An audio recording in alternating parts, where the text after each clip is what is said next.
fijan porque empezamos con historia clínica, van a empezar con ahora a tocar pacientes y eso es lo que es la propuesta. Yo no estoy de acuerdo con el horario, que no puede coincidir el horario de las clases teóricas con las prácticas, porque siempre va a haber una excusa y ojalá puedan dar como sea, aunque sea una hora de cada uno de ellos, porque son varios instructores. Es cierto que hay diferencia en cuanto a los honorarios, cuánto ganan, pero eso no es un problema de ustedes. Entonces yo creo que ya tienen su grupo y la otra propuesta es dar todo cirugía 1 y ya a mitad terminar con el final, entonces ya continuamos solamente ya con diagnóstico y tratamiento y el resto que es parte, para mí es mucho más práctico porque si no, yo voy a dar hoy toda la parte semiológica y voy a dar cirugía 2, voy a dar electrolitos y manejo de electrolitos, que es el capítulo 1 de Schwarz, ¿verdad? Entonces, por eso yo quiero ser más práctica nomás. De todas formas, yo voy a continuar dando las clases y mientras ellos, posterior a la Semana Santa, ya tienen que empezar con las prácticas, que mínimo tiene que llegar entre 24 a 36 horas mensuales, significa entre 6 a 8 horas por semana. Ok, ok. ¿Están todos ya? Podemos empezar, ¿verdad? Continuando, podemos continuar, podemos, ¿verdad? Continuando con lo que habíamos ya iniciado de la historia clínica, de los componentes de la historia clínica, repito, cuáles son. Entonces ahora vamos a enfocarnos primero, ahora vamos a dar la semiología, o sea, todo lo que es semiología del abdomen, que es lo que más van a ver. Y yo quiero un poco acercarme también a lo que más ven ustedes dentro de los hospitales. Justamente lo que más ven usted va a ser más abdomen que cuello y tórax, pero vamos a hacer en ese orden. Doctora, Primero solamente permiso. vamos a dar abdomen, después sí, sí. Hay compañeros que quieren ingresar y hay que aceptarle, me dijeron. Usted que Larisa está ahí.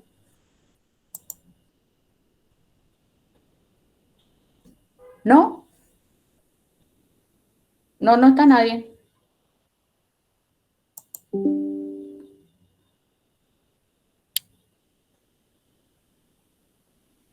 No le encuentro a nadie. Ah, bueno, doctora, me dijeron nomás y por eso comento. No, no, no está nadie. Y Larisa también está pendiente, o sea, ya. Sí, Bolsa.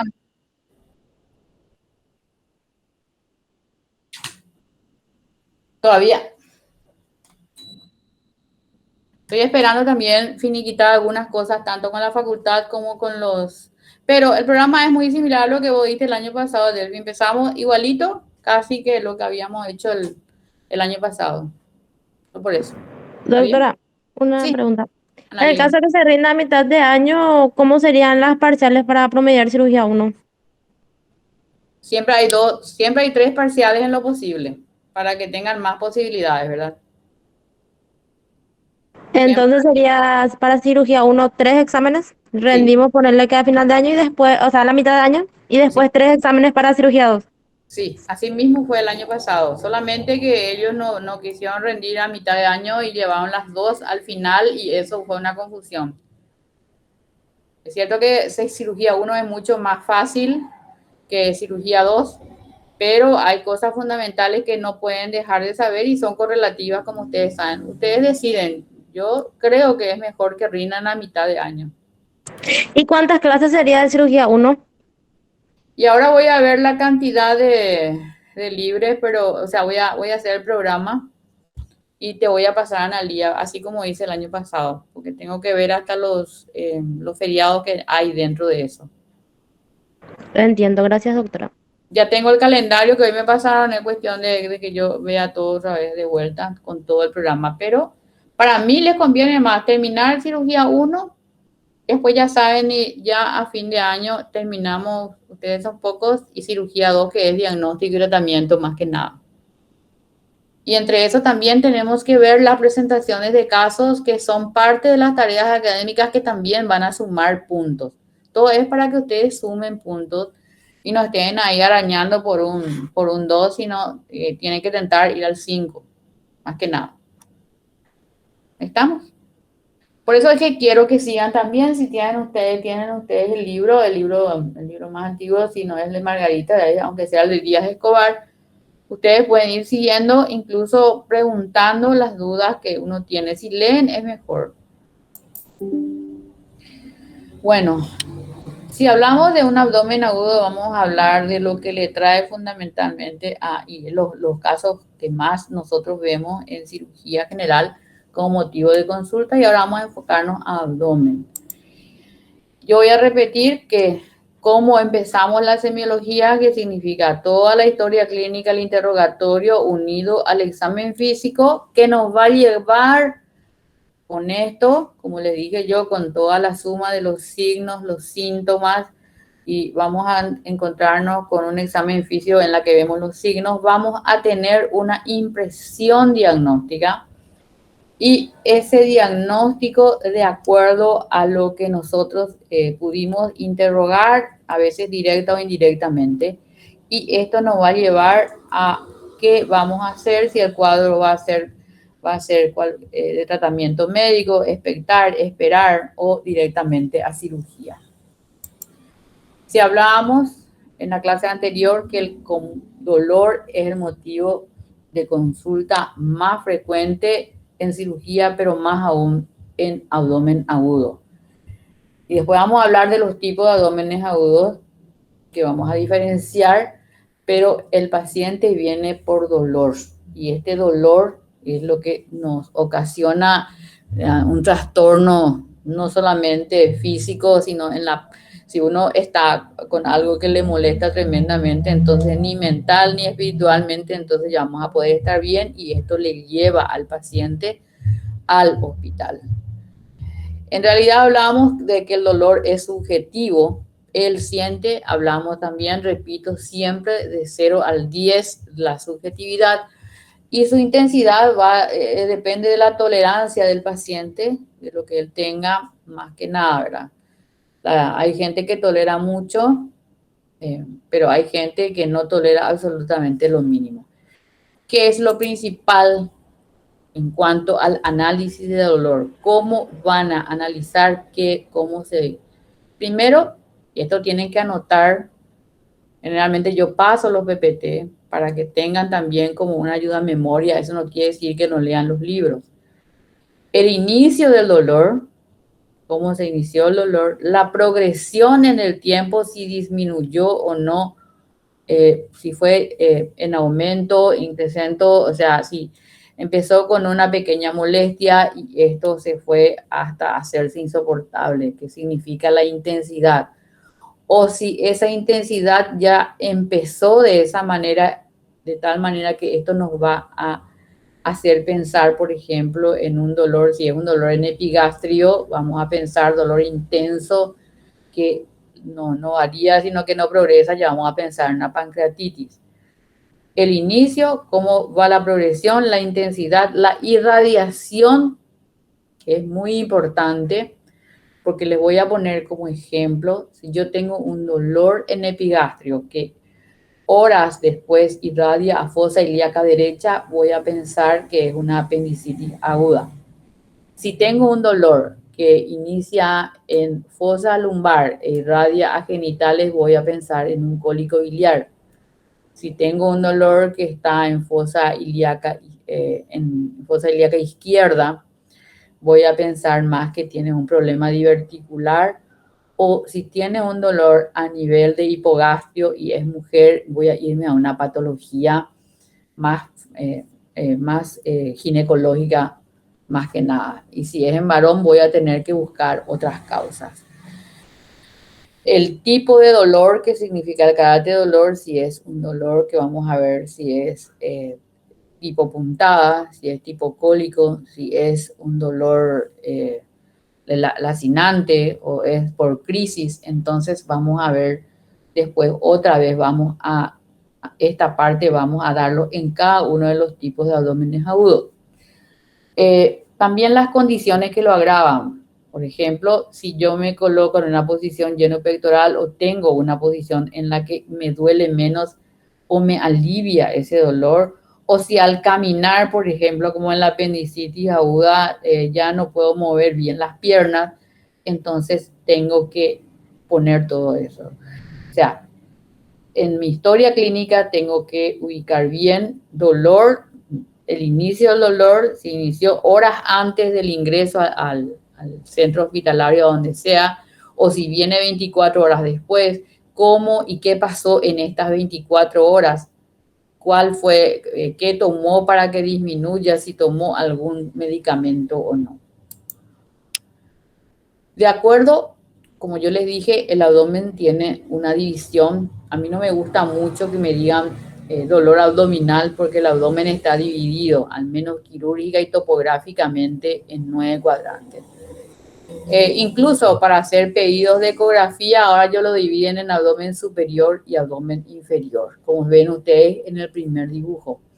Y en el segundo es donde ustedes topográficamente está y donde yo necesito que cuando un paciente y ustedes le estén interrogando, hablen directamente y me digan en qué zona y si le pueden mostrar, aunque sea con un dedo. Ahí hablamos del epigastrio, que es la parte central. Estamos todo el abdomen superior, el hipocondrio derecho, el hipocondrio izquierdo, la región umbilical, ambos flancos, derecho e izquierdo, en donde yo me tengo que ir imaginando, aquellos que hicieron bien anatomía, qué hay detrás de estas zonas. La región de la fosa ilíaca derecha, la fosa ilíaca izquierda y por debajo de esto la región inguinal. Bueno, de acuerdo a la cantidad de información que nosotros vamos a tener, ¿qué vamos a hacer? Vamos a empezar ya ver este abdomen, ver y lo que nunca tienen que olvidarse es como van a dar en todas las clínicas, es que todo examen físico empieza con la inspección, empieza después con la palpación, con la percusión y con la auscultación como parte final. ¿Qué es lo que nosotros vemos en una inspección? Yo miro el abdomen, voy a mirar, me voy a colocar a los pies del paciente, tengo que estar frente a los pies del paciente, no encima de la cabeza, sino para darme cuenta el contorno abdominal que tiene, la simetría, o sea, yo tengo que, puede haber descubierto ese abdomen, estar tapada con sábanas superiores e inferiores, en la punta de los pies del paciente, solamente ahí me voy a poder dar cuenta si la mitad derecha de ese abdomen es simétrico, de cómo tiene sus movimientos respiratorios, si son si no se produce ninguna diferencia entre el lado izquierdo y el lado derecho, si puedo incluso ver pulsaciones, incluso puede haber un aumento del peritaltismo y cómo está la piel. A la inspección primero voy a tener que ver que me fijo la simetría, después que me voy a fijar en la región umbilical, en el ombligo. El ombligo normalmente tiene que ser una cicatriz invertida. ¿Qué quiere decir? Que así como casi todos tenemos, se supone que todos, a no ser que tengamos una hernia, entonces tenemos que tener un ombligo ligeramente invertido hacia adentro. O si no, vamos a describir como que tiene un ombligo, una región umbilical y cicatriz umbilical invertida o evertida.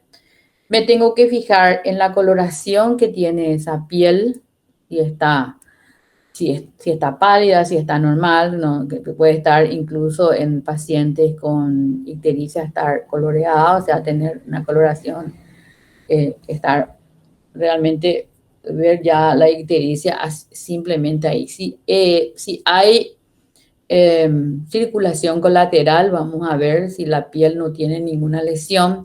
En pacientes que tienen un abdomen abombado, podemos buscar eso. Ustedes tienen que ver si incluso ya podemos ver a simple vista la aparición de alguna masa, de algún tumor.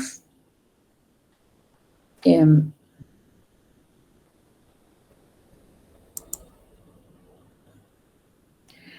Acá le voy a poner bien la topografía y de vuelta para que ustedes vean acá. Yo voy a describir este abdomen y ven ustedes que en la región umbilical, acá ustedes ven que tiene un abdomen simétrico y se van a poner hacia abajo, hacia los pies y de ahí van a poder fijarse.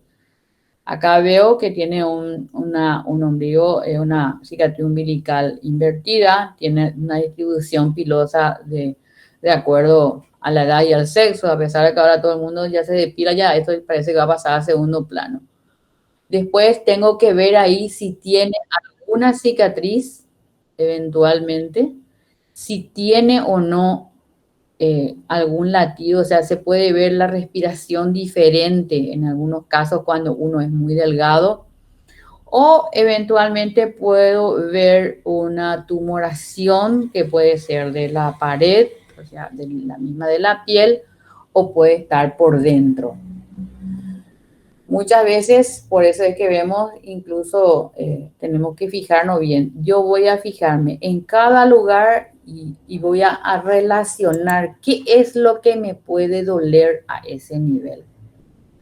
Si yo tengo un dolor a nivel del abdomen superior, a nivel del hipocondrio derecho o a nivel del epigastrio, sí o sí la patología a la que me va a llevar ese dolor a pensar va a ser, de acuerdo al inicio, si fue relacionado con las comidas, lo primero que voy a pensar es en una colecistitis, en un cólico biliar, en una patología biliar, si es posterior a haber comido. O en un paciente joven que también puede doler el hipocondrio derecho y tiene una coloración amarillenta por la historia, que ya hablo de los signos, entonces puedo pensar hacer un diagnóstico de una hepatitis en un paciente de 20 años, puedo pensar en una causa médica. Pero generalmente si es un anciano, sí o sí tengo que descartar que no sea una patología biliar aguda o pensar en una patología ya en un cáncer, en un cáncer que también recién empieza a tener sintomatología ya tardía. Que también me lleva a pensar, porque hay patologías médicas que producen una irradiación hacia el hipocondrio y es la neumonía de la base derecha. Por eso que siempre la inspección es general, ustedes tienen que verle al paciente de todos los sistemas, tienen que fijarse, no solamente ir directamente a una palpación abdominal. Para que vean ustedes nomás, en el primer cuadro hay tres cuadros de origen médico que no tiene tratamiento quirúrgico y que dan la misma sintomatología. Entonces tiene que atender una pielonefritis, o sea, una inflamación a nivel de los túbulos renales, puede también doler incluso a nivel lumbar y irradiar después, producir fiebre y también confundir con un abdomen agudo. Muchas veces más abajo en fosa ilíaca, en todo el abdomen inferior, estamos hablando del flanco de la fosa ilíaca, allí que vamos a tener, de repente hay signos muy claros de apendicitis, pero si no tiene y empieza con un dolor localizado en fosa ilíaca derecha, a veces es mucho más difícil. Entonces tenemos que hacer diagnósticos diferenciales. Si es una mujer, tenemos que ver, por eso es importante que la historia clínica esté bien escrita, si es mujer, su ciclo menstrual, si cuándo fue su última fecha y calcular si no está en ese momento en un periodo de ovulación que generalmente es entre el 12 al 14 días del inicio de su ciclo. También un cólico renal o un cólico renoureteral, solo por eso es importante la irradiación. La irradiación en este caso va a ser hacia los genitales, no así, porque puede haber una litiasis, pero en una apendicitis aguda esa irradiación no va a ser a genitales. Doctora, Sí, en el caso de la litiasis vesicular, ¿verdad? sí. Suele irradiar hacia el epigastrio, ¿verdad? El dolor. Son dos, mira, la mayoría de la historia que vas a ver vos, en los varones duele más y te dice que empieza a dolerle el epigastrio y que se irradia a hipocondrio derecho. ¿Por qué? No sé decirte, pero en los varones ellos refieren dolor en epigastrio e irradia a hipocondrio. Y en las mujeres, en la mayor parte, inicia en hipocondrio derecho, irradia al epigastrio. Ah, ya, ya. Pero Gracias. en los varones, de la mayoría de las historias, cuando uno ve, y si ustedes ven ahí, van a ver que ellos te refieren dolor en epigastrio. Recién cuando insistís mucho, vos vas a ver que se va a irradiar al hipocondrio derecho. No sé si se confunden un poco con el dolor.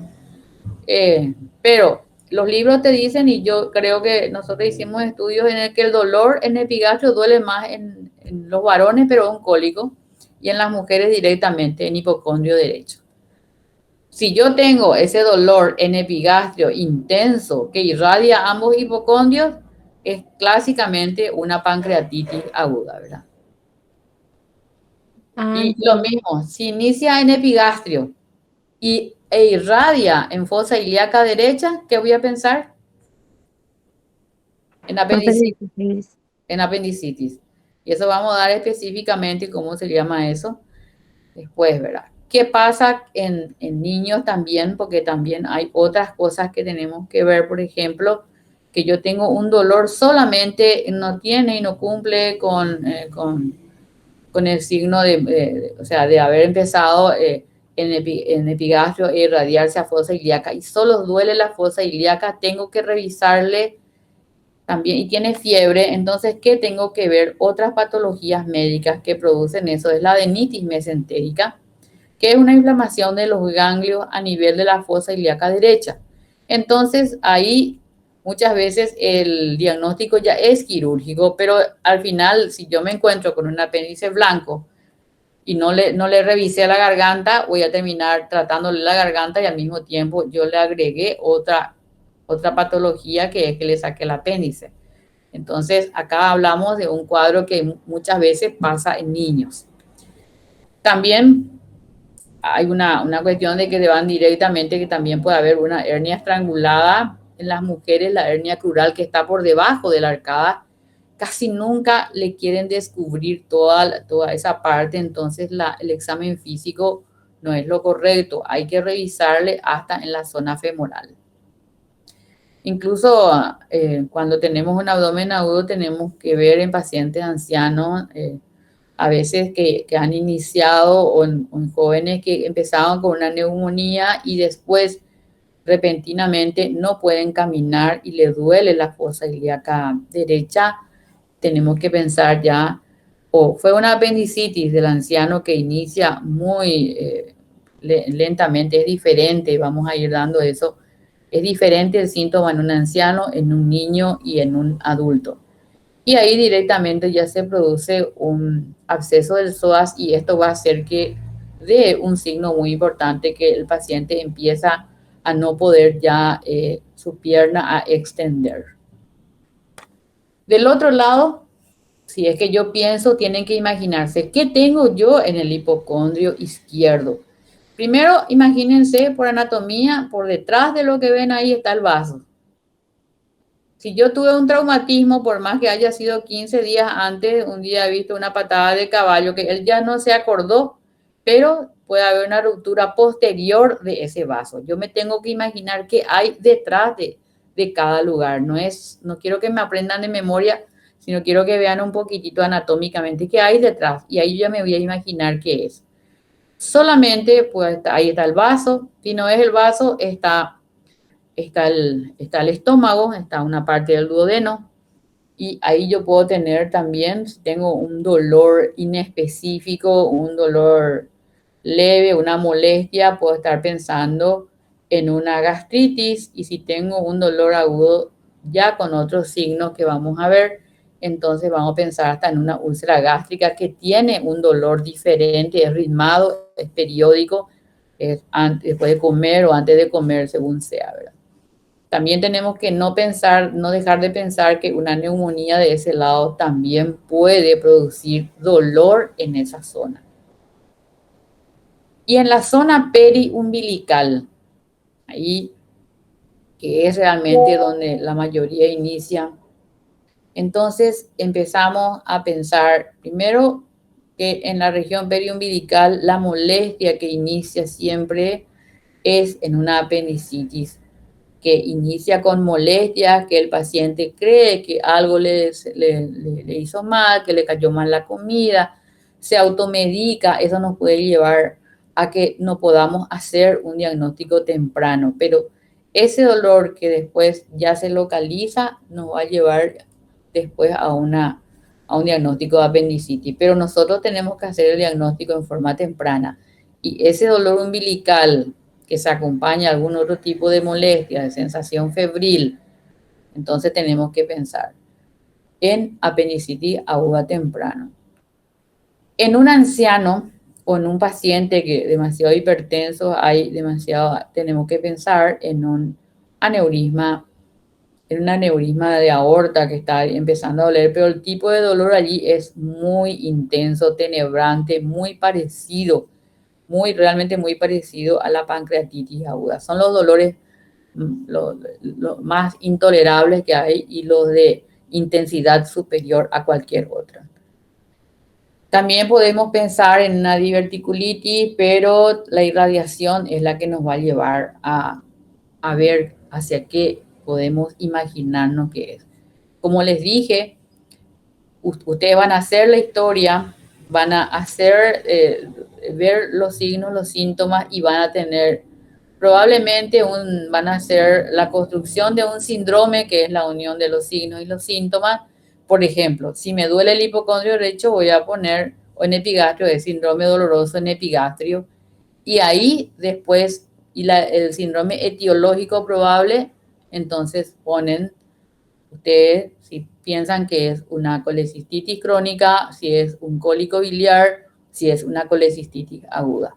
Entonces, primero construir un síndrome y después irnos a la parte etiológica. Por eso le digo yo, no pongan nunca un solo diagnóstico, a no ser, a veces es muy preciso, pero igual podemos equivocarnos. Y yo no quiero que me pongan uno, quiero que por lo que ustedes ven del examen, de la historia clínica, que del interrogatorio, del motivo de consulta y el examen físico, lleguen, se imaginen qué es lo que probablemente sea. Si tengo un dolor en hipocondrio derecho postprandial, después de comida y más acompañado de náuseas y vómitos, probablemente directamente voy a pensar en un síndrome doloroso en hipocondrio derecho, probable patología biliar. Y ahí, si quieren ser más finos, porque cirugía 1 va a estar ahí, va a estar, decirme que es un cólico biliar, si es una colecistitis aguda o es una colecistitis crónica, que son diferentes. Lo único que no le voy a perdonar es que me digan litiasis vesicular, porque eso es un diagnóstico ecográfico, no es una patología. Acuérdense que en terminología, colecistitis o las itis significa inflamación, apendicitis, colecistitis aguda, pielonefritis aguda, diverticulitis aguda. Todas las itis significan inflamación. Y para eso tiene que haber y tiene que estar correlacionado signos, síntomas y laboratorio, obviamente. Si hablamos de fosa ilíaca izquierda, entonces ahí directamente, a pesar de que ahora ya es mucho más temprano, estamos viendo divertículos en pacientes jóvenes, porque es un dolor, es como una apendicitis del lado izquierdo. El dolor intenso no empieza en región umbilical, pero inicia directamente en el lado izquierdo. Puede haber sensación febril e incluso reacción peritoneal a la palpación que vamos a ir viendo. Entonces es como una apendicitis del lado izquierdo. ¿Cuál va a ser? Ahí vamos a hacer después de los pedidos de laboratorio y la ecografía nos va a dar el diagnóstico. En una mujer joven, en el que el examen físico va a terminar con un tacto y yo voy a tener flujo, también me tengo que imaginar que puede ser una inflamación de las trompas o ya incluso una salpingitis aguda o una peritonitis de origen ginecológico. A pesar de que como antecedente tiene que tener, para que yo haga el diagnóstico de un embarazo ectópico, tiene que supuestamente haber un retraso menstrual Bueno, ahora que tienen todas aplicaciones, puede ser que las mujeres ya les diga perfectamente bien cuándo fue la fecha de su última menstruación. Pero generalmente ellos no se acuerdan o no te dicen o no existe un retraso y sin embargo ahí tiene otros síntomas acompañantes que nos va a llevar a dar el diagnóstico de embarazo ectópico, como es la palidez que va a tener la paciente porque va a estar perdiendo sangre.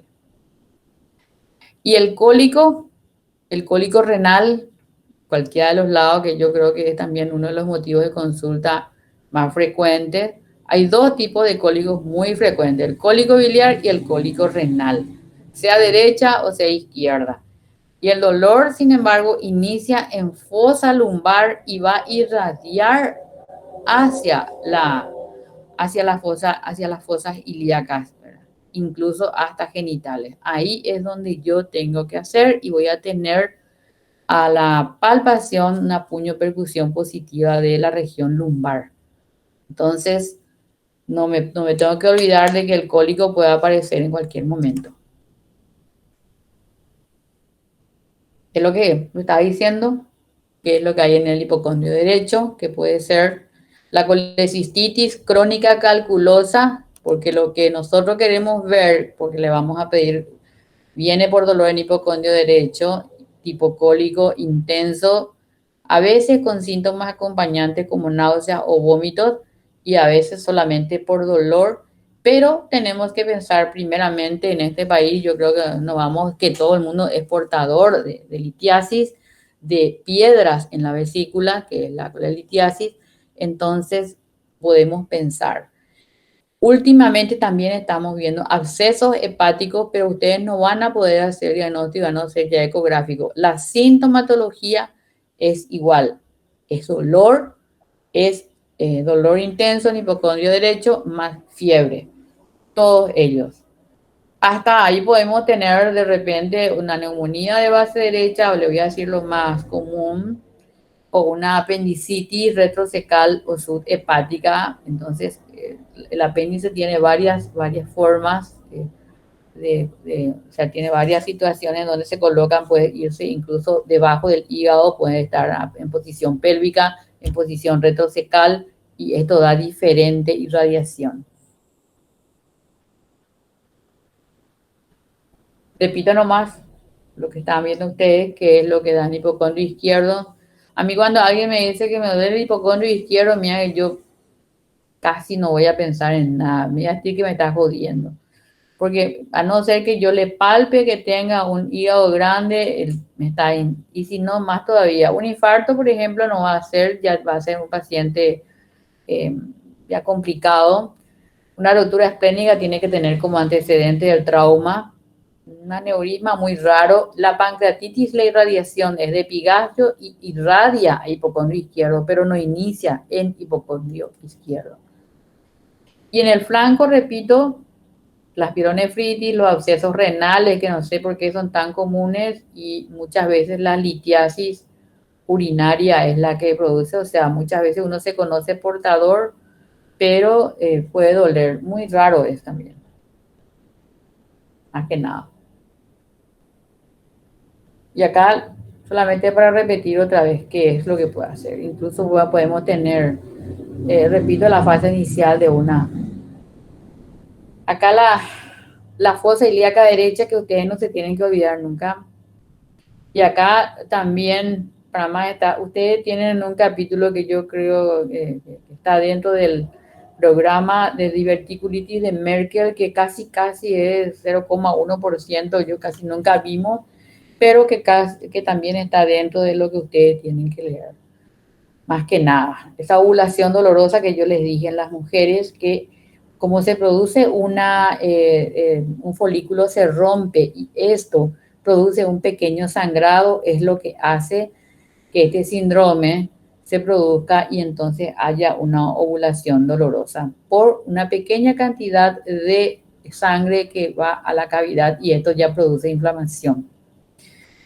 La enfermedad pélvica inflamatoria, que es la EPI, no pueden faltar y primero tenemos que pensar en apendicitis aguda, a no ser de que Vamos a ir viendo los síntomas, la irradiación y los síntomas acompañantes nos van a llevar. Hasta una enfermedad de Crohn, pero antecedentes son diferentes, tiene diarrea, tiene otros síntomas, tiene diarrea sanguinolenta, antecedentes de años de evolución, ¿verdad? El acceso del psoas, la endometriosis, que también es algo muy frecuente en estos momentos en ciertas mujeres, pero que vamos a tener acá que va a coincidir con su menstruación y va a ser en forma cíclica, o sea, cada mes le puede doler esa fosa ilíaca derecha y por eso la imaginación, la intuición vemos más en niños, raras veces vemos en adultos. Y la infección urinaria, más que nada, ustedes saben, de los diagnósticos diferenciales con la apendicitis aguda, sí o sí, por eso se le pide siempre un análisis de orina simple, es justamente para diferenciarlo de una infección urinaria. Y en este caso, el interrogatorio quiero que lean un poco, es si la paciente o el paciente refiere disuria, polaquiuria, o sea, dolor al orinar un poco cada momento, todo eso tienen que preguntarle ya, ¿verdad? En el flanco derecho es lo único, es la apendicitis retrocecal más. Y nos vamos a los síntomas acompañantes. Casi en algunos casos, algunos tienen o vómitos y náuseas, náuseas y vómitos. Ictericia en el caso de una patología biliar, puede acompañarse de diarrea. También acá repito, trae síntomas genitourinarios, disuria, polaquiuria, flujos genitales, tenemos que ver por el tacto, y alteraciones de la menstruación. La anorexia, la falta de hambre en cirugía para mí es lo más importante. Si yo le pregunto al paciente si tiene hambre o no, y me dice que tiene hambre, yo voy a descartar que esté él con un abdomen agudo. Voy a descartar un cuadro agudo. Generalmente un cuadro agudo no te da hambre, el paciente va a estar con una fase dolorosa, no va a estar cómodo, no va a tener absolutamente hambre. El que tiene mucha hambre, y lo mismo que preguntamos al siguiente día de toda cirugía que se hizo por una apendicitis, etcétera, es porque el paciente está bien. Y la constipación, que va directamente relacionado también con algunos cuadros obstructivos, como un abdomen agudo obstructivo, pero hablamos de constipación, no es constipación de 24 horas, no me pueden decir que el paciente está constipado y yo escuché historias que decían, por ejemplo, 24 horas antes de estar constipado. No, hablamos de constipación mínimamente porque hay diferentes tipos de personas, porque hay gente que es normal irse cada 3 días, es normal irse 2 veces por día, o hay gente que sí tiene constipación real y estamos hablando de 8 días para adelante. Entonces hablamos de eso según los especialistas. Es lo que les dije, la anorexia es el signo más importante. Algunos dicen que el que tiene apetito no tiene un abdomen agudo, y eso yo lo digo con los años que ya pasé revisando y preguntándole. Los antecedentes médicos, la hipertensión, la diabetes, le voy a decir la diabetes agrava todo.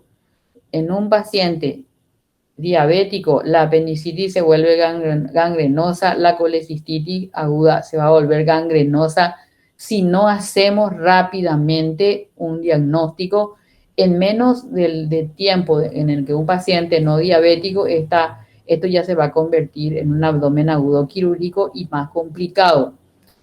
Es importante también tener los antecedentes de las enfermedades cardíacas, porque si yo tengo un paciente hipertenso, fibrilado y con un dolor abdominal, voy a ir pensando de que él puede hacer un infarto a nivel del intestino, una isquemia a nivel del mesenterio, o sea, una trombosis.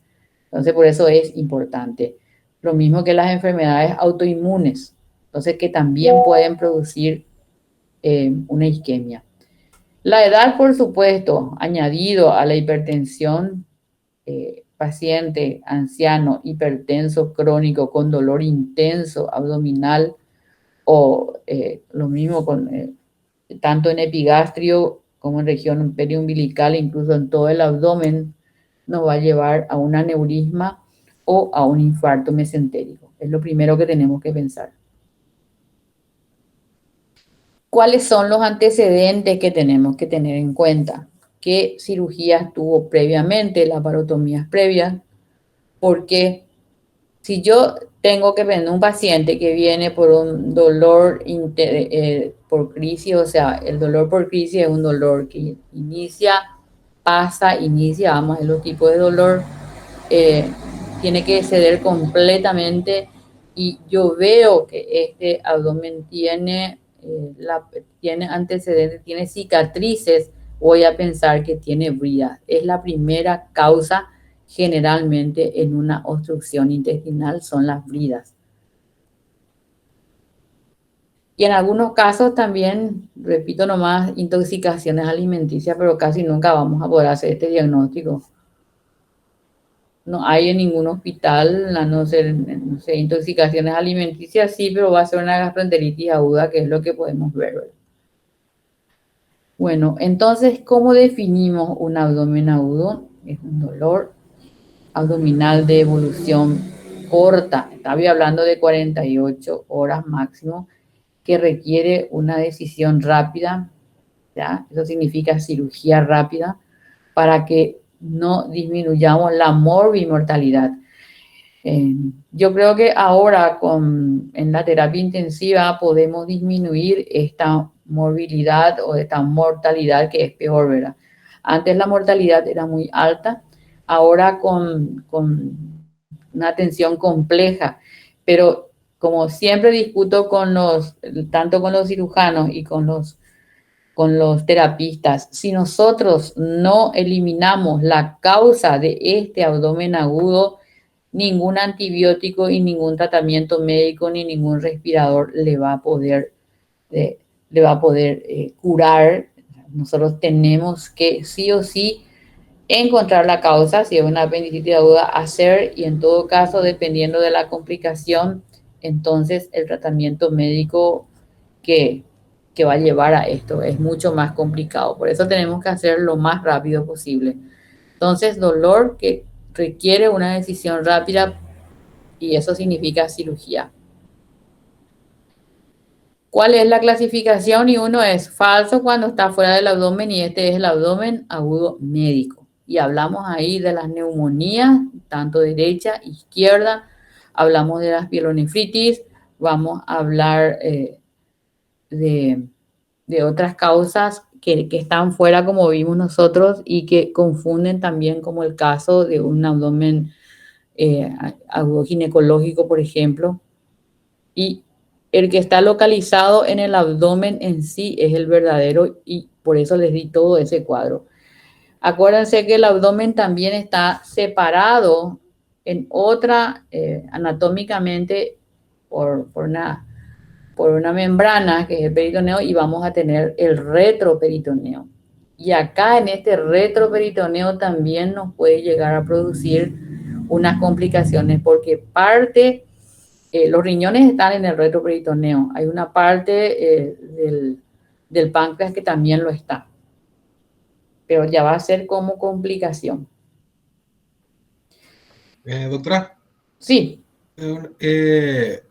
también infartos de miocardio sí, que no suelen llegar a ser tan graves, en plan, no subclínicos, sino que como si tuviera un dolor epigástrico agudo, pero que no pasa con omeprazol o algo así, también suele llegar a pasar, o como usted ya ha sí, encontrado. ese es un abdomen agudo médico, porque fíjate, incluso yo he visto he visto como un infarto en directo, pues nos equivocamos. Pero ¿dónde está ahí? Por eso es que es lo importante. ¿Sabes cómo empieza el infarto agudo del miocardio? Y es en la cara diafragmática, generalmente del corazón. Entonces duele el epigastrio. Pero la irradiación en este caso es hacia el esternón. O sea, no, el dolor del epigastrio va a irradiar, no va a ser hacia la región umbilical, hacia el hipocondrio, va a irradiar hacia la región retroesternal. Ese es un ejemplo de abdomen agudo que no es, que es médico, pero que puede confundir. Excelente esa parte del infarto. Y qué es con qué hacemos el diagnóstico. Por eso parte del protocolo es un electrocardiograma al ingreso ya en la sala de urgencia, porque un abdomen agudo no es una emergencia, nos da tiempo para que le hagamos, y es posible, un electrocardiograma y ahí vamos a tener un infarto de la cara diafragmática. Entonces, esto te da un dolor intenso en epigastrio. Totalmente de acuerdo. Gracias por hacerme acordar de eso. Yo recordaba más o menos ese con una charla con una electrocardiógrafa que no mencionaba Sí, también. sí. Y esa es el infarto de cara inferior, viste vos en la última de las derivaciones 6, entonces ahí vos ves ya un infarto. Pero la irradiación es increíble, la irradiación es dolor intenso en epigastrio, irradia hacia arriba, hacia la parte del esternón, e incluso la cara anterointerna del brazo. Entiendo. Porque ella también nos comentó que muertes por diagnosticar más justamente eso, que dolor agudo en epigastrio, y les mandaban un omeprazol Y o sí, cualquier cosa para dolor agudo y les mandaba a su casa. Y después el día siguiente amanecía muerto ahí el paciente porque estaba haciendo un infarto, ya digo. y por eso ahí te dice intervencionista el que quiere, pero nosotros queremos operar. Pero también vos viste, no es que, por eso es que yo estoy en contra. Si vos no tenés un diagnóstico, solamente le das omeprazol cuando es un dolor, no es un dolor inespecífico, pero tiene que tener antecedentes también de acidez, de tiene pirosis y un montón de cosas. No es darle nomás un omeprazol, ¿verdad? Y vos te encontrás con otra cosa. Ahí está, como manejo médico el infarto agudo de miocardio. Perfecto. Y eso es lo que yo no quiero que ustedes, porque tienen que hacer ese diagnóstico por más que tienen. Y eso es lo que quiero que hagan lo más pronto. Para nosotros, para mí particularmente, la finalidad es que puedan diferenciar eso y derivar como corresponde rápidamente a donde se le pueda atender. Perfecto. Por eso es que a veces el manejo primero es médico y después hacerle una intervención. Toda la razón. Y acá, ¿cómo dividimos el abdomen agudo? Me pregunta, decime. No, gracias nomás por aclarar eso. Entonces tenemos los 4 tipos de abdómenes agudos que sí o sí vamos a ir desarrollando cada uno. Inflamatorio, como ejemplo, las peritonitis, causa ahí.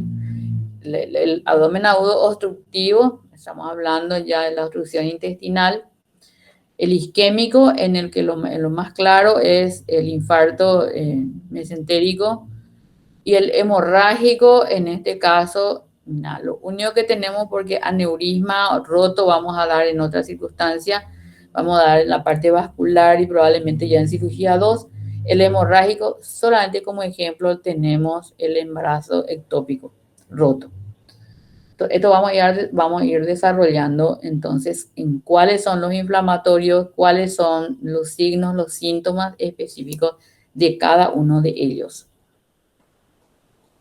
Y cómo de repente vienen, pero acá. Fíjense también en el dolor referido. ¿Qué significa el dolor referido? Que lo que vos recién me diste, fíjate por qué ese corazón, mira, está doliendo en epigastrio y él tiene un problema cardíaco. Y mira, ese es un dolor referido que va a otro lado y su origen está en otro lugar. En este caso, irradia el epigástrico y sin embargo es el corazón, ¿verdad? Te puede irradiar hacia arriba, hacia el tórax, hacia el hemitórax izquierdo, y yo tengo un problema del vaso porque el vaso también toma las últimas costillas y puede ser un agrandamiento o un problema a ese nivel. Puede irradiar referirse hacia el ombligo, muchas veces porque a 2 centímetros, si yo tengo un dolor muy referido a 2 dedos encima del ombligo, yo puedo pensar que su origen es pancreático. Y también le dije que el apéndice muchas veces empieza con una pequeña molestia a ese nivel y sin embargo su origen está en la fosa ilíaca. el dolor referido a nivel del hipocondrio derecho puede deberse incluso a una neumonía, porque la pleura es la que duele realmente cuando hay ya un proceso inflamatorio a nivel de eso. ¿Y dónde irradia la vesícula? Nadie entiende por qué, pero irradia en el dorso, a nivel a nivel de la cara inferior del omóplato. Entonces la paciente refiere que empezó su dolor en hipocondrio derecho y que se le va hacia el hombro, hacia el dorso de ese mismo lado. Entonces, estos son los dolores referidos. Y vamos a ver que el dolor también refiere unos dolores referidos por encima del hombro, y yo me voy a imaginar de que algo pasa en el diafragma porque hay una elevación del diafragma, quizás por un aumento de toda la presión intraabdominal, y les duele el hombro. Hay patologías específicas para esto. Y repito que el dolor hacia el testículo es cuando viene de los genitales, irradia genitales y empieza, sin embargo, con un cólico a nivel de la fosa lumbar. Estos son dolores referidos, quiere decir que su origen está en otros lugares. Y vamos a empezar entonces con un examen físico de esto, y lo que tiene que llevar, por acá está mal el orden: inspección, palpación, percusión y auscultación. En ese orden, que ojalá nunca traten de olvidarse, porque si no, no hacemos bien un examen físico. Y fíjense en la inspección que yo les dije, ya van a fijarse en la cara del paciente, en la posición que tiene en la cama, si está quieto, si está ansioso, si no tiene cómo ponerse. Ya se cuenta, ahora no es la chikungunya, también te deja medio así ahora últimamente. Si estás en posición fetal, si estás engatillado tocándote el epigastrio y doblado en sí, que es una posición lleno pectoral, y eso es muy clásico en una pancreatitis. Y el dolor por una obstrucción, por una oclusión intestinal, en este caso va a tener que le pase y después se retuerce ese dolor que viene y que va. Tenemos que ver al mismo tiempo ahí al pie del paciente si ese abdomen no está distendido. Ahí repito, distensión abdominal. Muchas veces vamos a decir abdomen globuloso, abdomen plano, pero si está globuloso van a decir, una cosa es que esté globuloso a expensas de tejido graso, y otra cosa es que esté distendido, o sea, que esté aumentado ese abdomen. Mirar la circulación colateral, ver alguna masa visible, y esto es que si ese abdomen está distendido, independientemente si tengo una hernia umbilical, esa va a protruir. Si yo tengo alguna hernia a nivel inguinal, eso se va a notar. Las cicatrices que pueda tener. Incluso podemos ver peritaltismo en el caso de oclusión intestinal, en donde vemos cómo se ve a simple vista eso. Vamos a un abdomen agudo oclusivo. Y también ver algunos signos especiales como hemorragia o como hematomas, si ustedes ven ahí, que se llaman los signos de Grey Turner y Van Cullen, que vemos ya en etapas tardías, porque si esto vemos así como que tiene un moretón, por decirlo, un hematoma a nivel del ombligo, a nivel de los flancos, ya vamos a tener que es una pancreatitis aguda grave, y ya es tarde. La forma del abdomen son lo importante, ¿verdad? Pues la forma, pues si es globuloso, si es plano, más todavía muchas veces ya es excavado al revés, ¿verdad? Tenemos abdomen globuloso, los gorditos nosotros, los gorditos. Después los abdomen de los atletas que son planos, y abdomen excavado cuando vamos a tener pacientes con enfermedades crónicas como un cáncer, por ejemplo. También vemos que a la palpación, nosotros al tocarle ya vamos a sentir, van a tocar usted la temperatura, tomarle los pulsos, que son importantes. Ustedes ya van a sentir si está normal al mismo tiempo el pulso. ¿Por qué? porque van a ver que en el examen general una disrelación entre el pulso y la ocultación nos puede dar ya el diagnóstico de un aneurisma de aorta. Dos tipos de palpación. Una superficial, en la que vos le estás hablando al paciente, te vas a decir que le estás preguntando, incluso de otras cosas para tratar de que él no se dé cuenta que vos le estás tocando. Y simplemente no es ni un perisqueo, es tocarle ligeramente, no hay sin nada, no es ni siquiera ni presionando, entonces nosotros podemos ver. La palpación superficial que casi nunca ni en un abdomen agudo encontramos en herpes zóster y en algún tipo de patología, pero la profunda es la que realmente va a ser lo más importante y donde ustedes van a empezar siempre del lado contrario, de la palpación se empieza del lado contrario de donde inició el síntoma. Entonces empiezan, y esto es lo que tienen que aprender sí o sí en las clases prácticas, a mano plena, con un relajo total, sin tener que ustedes ponerse nerviosos ni apretarles, sino lentamente, con las uñas cortas para las mujeres, tanto para los varones, porque no podemos estar palpando con uñas largas, le vamos a meter por la piel, entonces se van lentamente yéndose. Generalmente si les duele la fosa ilíaca derecha, entonces yo me voy palpando, empiezo con la izquierda, me voy hacia el flanco izquierdo, me voy hacia el hipocondrio izquierdo, epigastrio, al hipocondrio derecho, hasta llegar a la zona. Y ahí voy a encontrar lentamente. Que es también importante que nosotros detectemos a la palpación. Y no sé si ya dieron semiología o patología médica, palpación del vaso y el hígado, que son importantes. En este caso, son importantes porque ahí yo estoy viendo que le tengo que ver ese hígado. ¿Vieron ustedes cómo tiene? A mano plena. Muchas veces la que tenemos la mano chica, incluso podemos hacerla con dos manos, ¿verdad? Pero teniendo la confianza y ustedes van a tocar ahí la cara inferior del hígado, van a poder reconocer ese hígado, a ver si está aumentado o no. No tiene que pasar, no tiene que estar tiene que estar por encima de ese reborde costal. Si pasa, ya tienen que ver que van a palpar y decir que palpan un hígado, como es de superficie lisa y que está a 2 traveses de dedo por debajo de eso.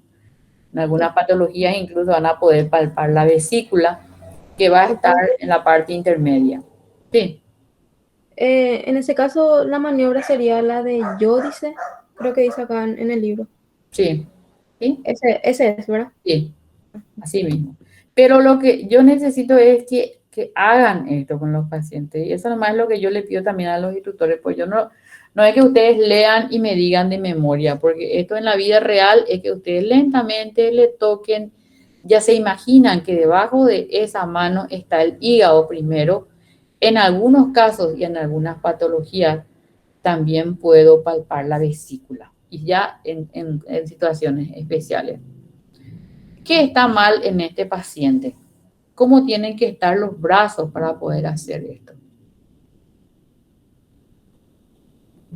Tiene que estar al lado, él tiene que estar relajado, no con los brazos encima, sino generalmente es al lado, en donde nosotros le decimos que se ponga recto, que coloque ambos brazos al lado del cuerpo. Entonces nosotros podemos tener y poder hacer esta palpación.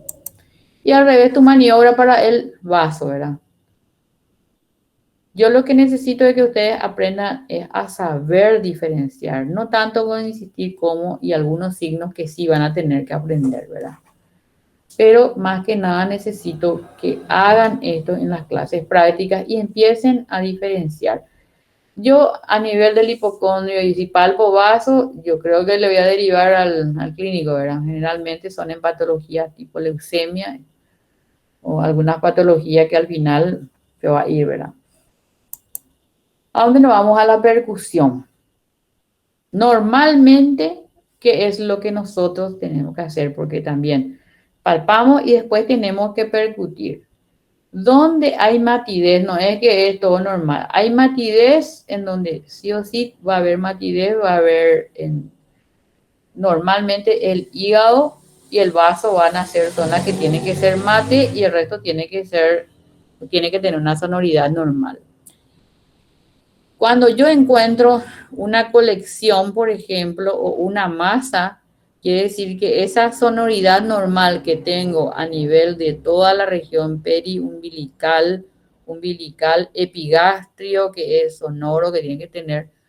Si yo encuentro una matidez, significa que tengo un tumor, o sea, una colección o una masa. Y si es demasiado, y ustedes me supongo que ya saben percutir, ¿o no? Empiezan a practicar con 2 dedos, eso cuesta, aunque sea por la mesa, así como yo hago. Cuesta mucho. Pero ya voy a poder diferenciar en qué lugar hay aire, por ejemplo, cuando tengo un abdomen agudo por una perforación. Esa matidez normal que tiene el hipocondrio derecho a nivel del hígado va a ser timpánico, o sea, va a ser sonoro y va a significar que tengo aire. Y yo ya voy a tener el diagnóstico de que hay aire debajo del diafragma y que me indica la perforación de una víscera hueca. Y la misma cosa, la percusión también es la forma más fácil porque uno también va a percutir del lado diferente al inicio del dolor. En una peritonitis yo con esta percusión, el lugar que más le duele, con eso yo ya voy a hacer la etiología de esta peritonitis, porque un abdomen agudo peritonítico a veces no sabemos el origen y este examen físico a través de la palpación donde le duele más o de la percusión yo voy a poder imaginarme si es, por ejemplo, en la fosa ilíaca derecha, entonces voy a pensar que esa peritonitis es de origen apendicular. Y sin embargo, si más siento que la percusión y la palpación es a nivel de la fosa ilíaca izquierda, voy a pensar en un divertículo roto. ¿Vieron ahí con 2 dedos la percusión? Hay que hacer bien ahí. Bueno, antes usábamos reloj por minuto para saber cuántos incluso ruidos hidroaéreos va a tener porque vamos a terminar con la ocultación. Traten de practicar esta percusión porque esto es válido tanto para médica como para quirúrgica. ¿Y por qué los cirujanos también tenemos? Porque lo más importante que tenemos es usar el estetoscopio no solamente para el corazón, sino también por los ruidos intestinales. Y acá, de acuerdo al síntoma que te trajo, vas a tener, si este paciente tiene ruidos aumentados, que coincide con el inicio del dolor, donde es mayor, ¿verdad? Por ejemplo, si tengo un abdomen agudo peritoneal, voy a tener ya un silencio abdominal o prácticamente ya va a tener por una disminución completa. ¿En dónde se ausculta? Se ausculta generalmente en los lugares que va a ser en la fosa ilíaca izquierda, en el flanco izquierdo más que nada. Si yo ausculto el epigastrio, voy a escuchar el sonido timpánico del estómago, eso no es válido. En donde es más válido o en fosa ilíaca izquierda es donde más generalmente tengo que ponerme a escuchar cuántos ruidos tiene en un minuto generalmente. Ese movimiento incluso de borborismo que puede haber de repente, si ustedes escuchan bien, van a escuchar a nivel del estómago cómo empieza lentamente a producirse ese vaciamiento. Y cuando hay un híleo es como que suena como una canilla de agua que se abre lentamente. Solamente con un buen oído lo pueden hacer. Atendiendo lo pueden hacer. Incluso a veces una tumoración en región inguinal, si yo ausculto ya voy a escuchar que tiene un latido y que está soplando, entonces voy a poder hacer un diagnóstico de un aneurisma. ¿Cuántos son los ruidos intestinales? Generalmente nosotros vamos a estar auscultando entre 3 a 5 minutos. Se supone que tienen que tener de 5 a 35 por minuto eventualmente, ¿verdad? Y muchas veces tenemos borborismo, vemos que la zona que al inicio de un abdomen agudo obstructivo hay un aumento de los ruidos hidráulicos. Sin embargo, cuando ya pasó y ya se perforó esa asa de tanto luchar, vamos a tener ya el silencio abdominal. Y a nivel gástrico, si ustedes escuchan, es lo que van a sentir como que hay como un vasoqueo, que es que algo va a gotear dentro. Encontrar soplos, yo creo que es muy difícil, a no ser que el paciente sea muy flaco y podamos ver, pero también va a sentir, porque el paciente va a referir como que late dentro a nivel de la región periumbilical y de la región inguinal, que son femoral, generalmente son los más frecuentes. ¿Qué es lo que no tenemos que errar cuando nosotros decimos que es un tumor? ¿Qué decimos? Una masa. Entonces, podemos tener un paciente constipado crónico, nosotros podemos estar palpando en fosa ilíaca izquierda una aparente tumoración, pero que va a dejar algunas huellas. Entonces, nosotros tenemos que hacer eso con el tacto y vemos que simplemente son un paciente que es un portador generalmente de un megacolon y tiene heces impactadas. Justamente la aorta, lo que yo les repito, que puede confundir con una tumoración en pacientes muy delgados. A veces la quinta vértebra lumbar, que también puede ser, o una vejiga distendida, o sea, una obstrucción aguda de orina, hacia generando un paciente viene por dolor intenso en bajo vientre, que él te refiere que orina, pero no puede, orina ya por rebosamiento, y esto simula un abdomen agudo. Le pones una sonda vesical, y generalmente el paciente es anciano, una pequeña sonda vesical que a veces incluso ni los cirujanos pueden poner, lo hace el urólogo, entonces puede ahí, ese dolor, sí que ese es un dolor intenso y que le da sudoración fría al paciente anciano, portador generalmente de próstata aumentada. Y aunque ustedes no lo crean, hay pacientes que vienen y te dicen y te simulan una oclusión intestinal, y sin embargo nos encontramos ante un embarazo, que cuando uno hace la palpación ya va a diferenciar eventualmente. Tuvimos una paciente que negó hasta el último y tuve que, hora después, pues frente a la mamá, no sé cómo hizo, pero hora después ya nacía el bebé. Y a la palpación se notaba y a la ecografía ya veíamos esto, pero siempre acompañado de esto. Y muchas veces también el recto anterior puede tener hematomas, o en los atletas está muy hipertrofiado y puede confundir.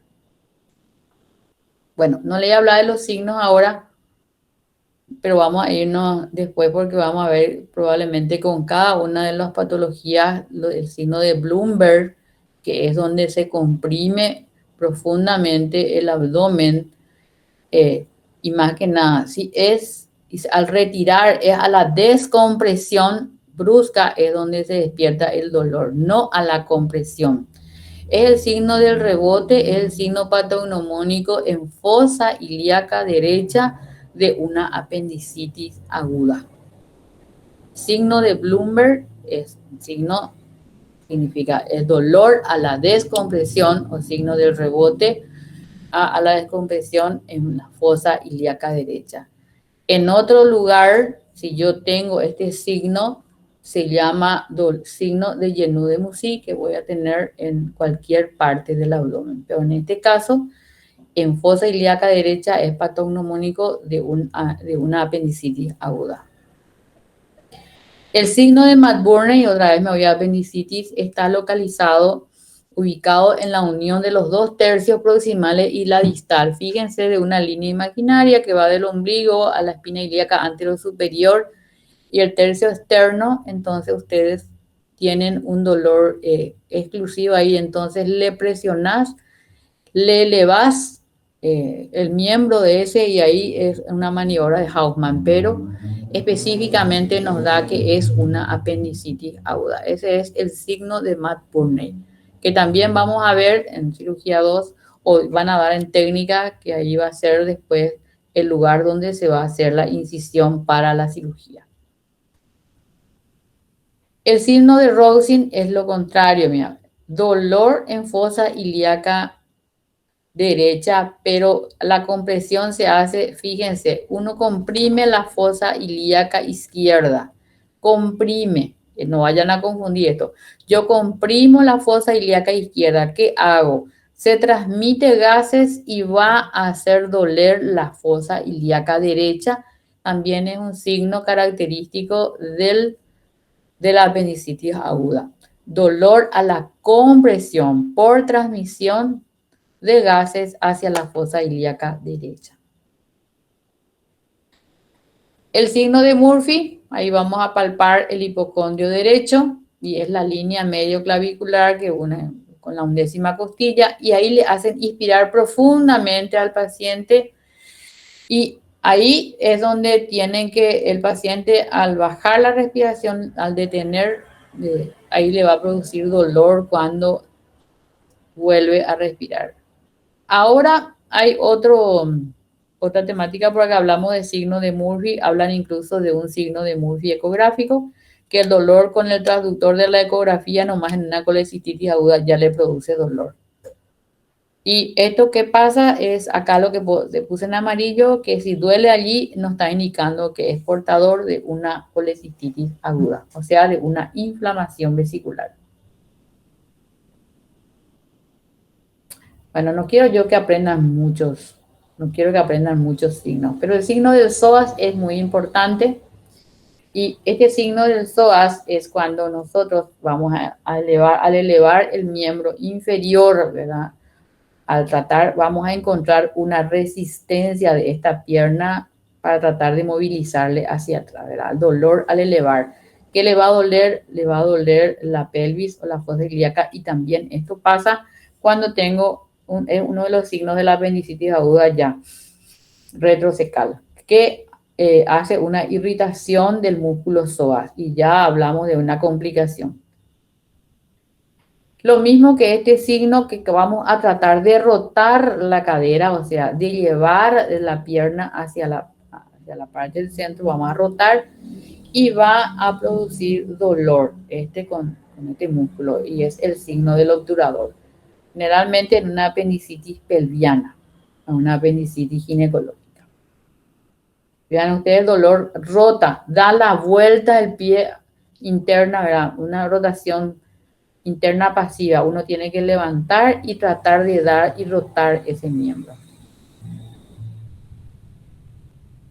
Este es el signo de Kerr, que yo les dije que es un dolor referido en caso de que uno haya tenido algún tipo de, y hay tanto traumatismo ahora como de moto, etcétera, que el vaso puede no tener ninguna complicación en los primeros días, pero después de los 7 días producirse un hematoma, una inflamación y bueno, lo que el paciente refiere es dolor intenso a nivel del hombro.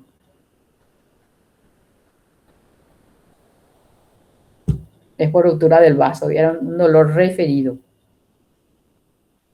Bueno, y después vamos a ir viendo los signos de otros signos, porque vamos a ver la vesícula de Cuvier-Terrier cuando vemos el signo de la hermana Mary Joseph, en la cabeza de medusa que vamos a ver en las patologías hepáticas.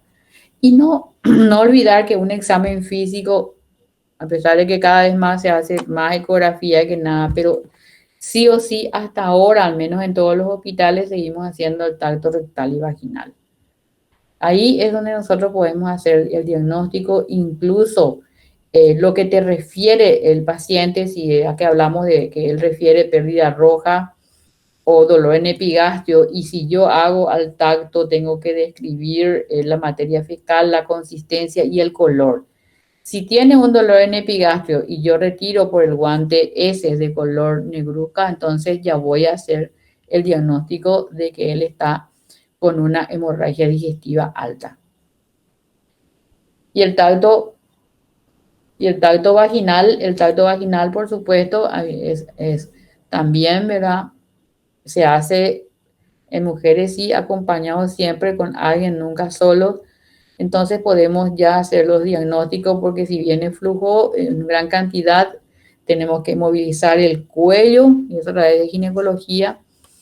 Entonces, ver los fondos de saco, ver si están ocupados, ver si no tiene alguna tumoración. Y la movilización del cuello cuando da y duele significa el signo de Frenkel, que nosotros ahí sí vamos a descartar y vamos a irnos a una patología ginecológica y descartar esto. Y solo para terminar y no olvidarse, cuando ustedes están haciendo la inspección, le van a hacer al paciente un esfuerzo, decirle, Eña, infla tu panza, como sea, como él entienda, y que vamos a poder visualizar todos los orificios herniarios que pueden estar, porque podemos tener eso en posición de reposo, no van a ver, pero al hacer un pequeño esfuerzo vamos a poder evidenciar desde una hernia epigástrica, que es la que está por encima del ombligo, pero ustedes ven una hernia umbilical, podemos ver eventraciones, o sea que son hernias post cirugía, ¿verdad? Incluso hernias de Spiegel, que son raras, pero podemos ver. O sea que sí o sí tienen que hacer, cuando hacen la inspección y la palpación, hacer que ese paciente infle su panza, le decís Eña o le decís que haga un esfuerzo, que no respire, que infle esa panza y ahí vamos a visualizar perfectamente bien toda la anatomía. ¿Preguntas? Doctora, para verificar también la regurgitación yugular por presión hepática, también es También. el de Murphy o es solamente a recostarle y presionarle nomás el hígado. O No. tiene un nombre luego, esa es la técnica para verificar la regurgitación. No se verifica, o sea que no hay forma de verificar que regurgite. No hay el de la yugular. No, Por, sí, esa es la ingurgitación yugular que vos vas a ver, pero ¿en qué caso vas a ver? en insuficiencia cardíaca. Sí, en insuficiencia, pero ¿qué más? En taponamiento cardíaco. Ah. Y eso es trauma, Ah. probablemente. Ahí vas a tener, por eso yo le dije también lo del pulso, en el caso de que al mismo tiempo que ustedes tienen un paciente anciano, de repente también estén viendo y tocando el pulso, porque una disociación entre la parte central y la periférica ya te va a hablar de un aneurisma. Perfecto.